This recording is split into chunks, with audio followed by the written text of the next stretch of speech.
Aprel 9-cu sinif imtahanının qrammatika suallarının izahı part 2. Deməli, biz 20-ci sualda last month keçmiş zaman görürük və keçmiş zamanın sualı didlə düzəlir. E variantını götürürük. Burada 21-ci sualda yatağın üstünə uzanıb deyəndə 10. C variantını götürürük. 22-ci sualda təsdiq, birinci tərəf təsdiqdədirsə, ikinci tərəf inkarda olmalıdır. Tag question ayrıcı sualının əsas qaydası. Deməli, burada they have long legs. Maralın uzun ayaqları var. Deməli, biz bilirik ki, have-in inkarı don't-la düzəlir. Ona görə don't they, D variantını götürürük və mübtədam da their marallar və hər zaman cəm olduğuna görə.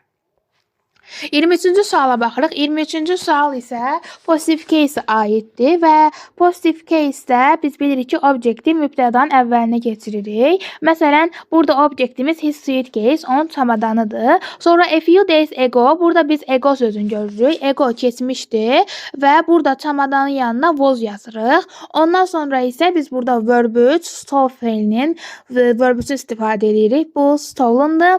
Ondan sonra isə cümlədəki a few days ago sözünü qoyuram. His suitcase was stolen a few days ago.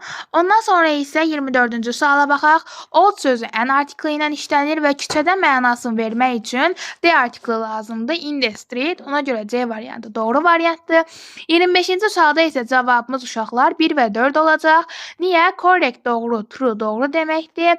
4-də isə elegant və attractive-in hər ikisi cəlbedici deməkdir. Amma 3-də different, fərqli, eyni. 2-də empty, boş, crowded basırıq. Hər ikisi əks məna bildirir. Beləliklə qrammatika suallarında izah etmiş olduq uşaqlar.